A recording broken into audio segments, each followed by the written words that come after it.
Bonjour tout le monde, on est le 2 février aujourd'hui, 2 février 2013, et c'est le jour de la Chandeleur.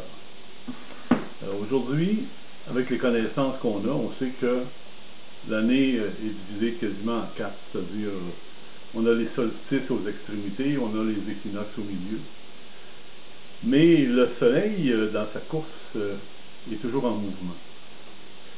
Et quand il arrive au mois de février, on est en plein hiver, la neige est dehors et tout, il fait froid, il fait quelque chose comme moins 18 ce matin ici. Quand on arrive en février, on entre carrément dans ce qu'on appelle le soleil du printemps. Et c'est à ce moment-là que le soleil va commencer à plomber sur la neige et commencer à la faire fondre, et ça va se poursuivre jusqu'à temps qu'on arrive à la fonte complète des neiges. Mais pourquoi on fête le début de février comme ça? Ça vient de très loin. À partir de l'Antiquité jusqu'au milieu du Moyen Âge, chez les peuples germaniques et scandinaves et celtiques, c'était la fête de l'ours. Pourquoi? Parce qu'ils avaient remarqué que à cette période de l'année, l'ours sortait de son hibernation. Alors donc, ils célébraient la fin de l'hibernation par des fêtes païennes, évidemment. Et c'était pas seulement chez ces peuples-là que ça s'est fêté. Par exemple, dans les Pyrénées, on disait qu'à la Chandeleur, l'animal sort de sa grotte et il inspecte le ciel. Et si celui-ci était dégagé, il retournait dans son gîte pour 40 jours. Ici, il y a le soleil ce matin, et les marmottes, parce que ici c'est la marmotte qui est l'animal dont on se sert pour célébrer cette période de l'année, mais la marmotte, si elle est sortie de son trou, elle a vu le ciel, elle a pris peur, et elle est retournée, ce qui veut dire qu'on aura encore 40 jours d'hiver. C'est pas évident. Il pourrait y avoir un printemps hâtif, comme l'hiver peut se prolonger, mais quand même, il reste que dans ces périodes-là, dans ces endroits-là, dans l'Antiquité, il reste que on remarquait quand même ce phénomène et on le fêtait.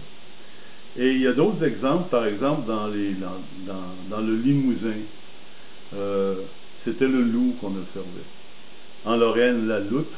En Irlande, le hérisson. Et comme je l'ai dit, bien ici, c'est la marmotte. Au 1er siècle de l'ère chrétienne, c'était les fêtes païennes marquaient le retour de la lumière. Elles étaient célébrées de diverses façons. Par exemple, chez les Romains, on fêtait ce qu'ils appelaient les Lupercales aux environs du 15 février. Des fêtes inspirées par le dieu de la fécondité et des troupeaux. Voyez-vous, il y a un lien avec la température, avec le temps, avec les saisons. Chez les Celtes, c'était Imbolc. Imbolc, le 1er février, un rite en l'honneur de la déesse Brigitte. Il s'agissait de célébrer la purification et la fertilité au sortir de l'hiver. Ça se passait comment? Bien, les paysans portaient des flambeaux et parcouraient les champs en procession, priant la déesse de purifier la terre avant les semences. On s'en doute, et on le sait d'ailleurs, de tout temps l'Église s'est opposée aux fêtes païennes. Alors ils ont essayé de trouver une parade, si on peut dire, pour essayer d'éradiquer ces fêtes païennes-là. Et c'est pourquoi le calendrier religieux romain a introduit le 2 février une fête un peu double, qui est à la fois la fête de présentation de Jésus au temple, nommée aussi la fête de la purification de la Vierge. Et en passant, le mois de février doit son nom à Februar, ou purification, cela depuis l'Antiquité. Je ne sais pas si je le prononce comme il faut, mais peu importe. Donc il y a de toute évidence un rapport étroit entre l'agriculture et le retour du soleil. Chez nous, et je sais que ça se pratiquait encore il n'y a pas si longtemps que ça, il me semble avoir souvenance, dans mon enfance, des cérémonies à l'église où on apportait des semences pour les bénir. Pour essayer de faire, en tout cas, prier pour que la fécondité soit excellente lors des prochaines semaines. On va revenir à la chandeleur comme telle, parce que c'est ça qu'on célèbre aujourd'hui. Le nom populaire de cette fête-là, chandeleur en français, ou fête des chandelles, on le conçoit, ça a une origine à la fois latine et païenne. Païenne par les pratiques qui étaient là, et latine par les nouvelles pratiques que l'Église veut instaurer. Alors, ça s'est appelé la Festa Candelarum, et ça tire son nom d'une coutume qui est instaurée par je ne sais qui et je ne sais quand, mais qui consistait à allumer des cierges à minuit en symbole de purification. À compter du 2 février, donc, les rayons du soleil commencent à frapper plus directement la neige, d'où le proverbe bien connu, en tout cas chez nous, qui est bien répandu, qui dit « À la chandeleur, la neige est à sa hauteur ».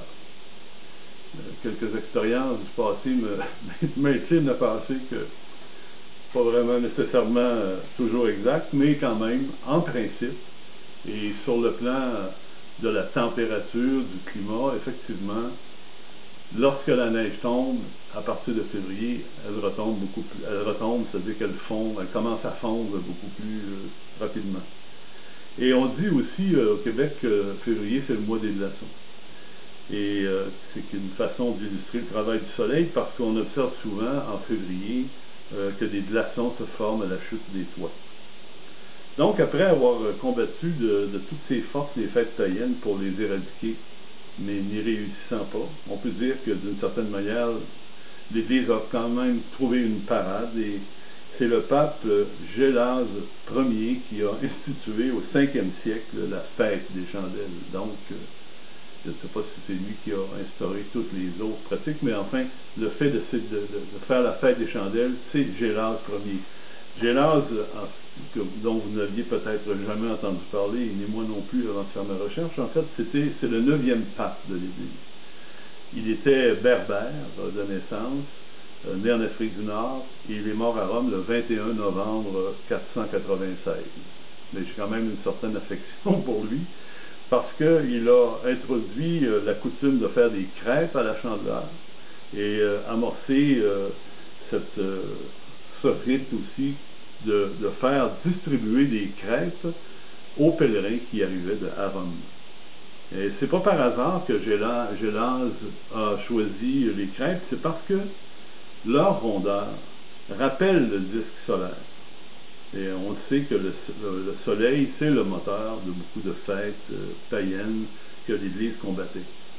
Et je vous ferai remarquer, si vous retournez un peu à l'époque, lorsqu'il y avait à l'Église l'ostensoir, on mettait la grande hostie à l'intérieur d'un objet qui était rayonnant, qui avait des rayons de partout et qui symbolise le soleil, qui est une façon de voir Dieu. Au fil du temps, on a attribué des vertus particulières à ces crêpes-là, et on dit que si la première crêpe est placée tout en haut de l'armoire, elle ne séchera pas, et les prochaines récoltes seront abondantes. Il y a aussi cette autre coutume, et c'est d'ailleurs la raison pour laquelle on a décidé de faire cet exercice, cette petite recherche et cette façon de vous en parler aujourd'hui. C'est en fait, il s'agit de sauter les crêpes de la main droite en tenant une pièce d'or dans la main gauche, ou à défaut une monnaie, et ça dans la main gauche, afin de connaître la prospérité pendant toute l'année. Moi, je suis gaucher, en général, je suis maladroit à droite, dans toutes les façons de le comprendre, mais je vais quand même faire la démonstration pour m'assurer, et puis à tous les miens, et à vous aussi, la prospérité au cours de la prochaine année. Je n'ai pas de louis d'or, mais cependant j'ai 2 pièces d'or J'aurais pu prendre une pièce de monnaie, mais j'ai pas beaucoup d'affinité avec la reine d'Angleterre qui y apparaît. Et il se trouve que j'ai opportunément deux petites pépites d'or qui vont être dans ma main gauche pendant que je vais tourner habilement, malgré le fait que je suis gaucher, je vais tourner habilement ma crêpe du côté droit pour assurer notre prospérité. Bon.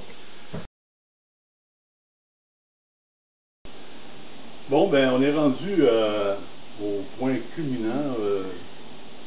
Il y a un autre mot pour ça que je ne retrouve pas, de l'exercice.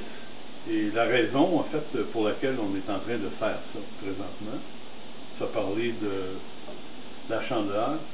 On est arrivé au moment où ça va être un vrai test pour le gaucher. Je vais essayer de faire une crêpe et la tourner avec la main droite, en tenant une pièce d'or dans la main. Alors, je vais commencer par étendre ma crêpe, comme je fais toujours d'ailleurs, pour qu'elle soit bien mince, parce que ce pas des crêpes américaines qu'on fait, là. Sans que ce soit des crêpes bretonnes, évidemment. Et voici l'or, en fait, l'or qui est dans une petite capsule et que je garde ici, d'ailleurs, en compagnie d'un fragment qui m'a été donné de la maison ancestrale au Billard en Normandie. Et donc, c'est ce fragment-là. Et puis, mes deux pépites d'or que j'ai ici, qui sont de l'or véritable, je vous l'assure. Et il n'y a pas de doute là-dessus, là. Je vais remettre l'ancêtre dans son bocal. Et puis donc, voilà. Alors, deux pépites d'or que je mets dans ma main, qui vont servir, si vous voulez, de test. Alors, ma crêpe est presque prête. Je vais quand même, si vous me le permettez, la décoller, parce que c'est pas évident, mais ma crêpière est de bonne qualité, alors ça va bien.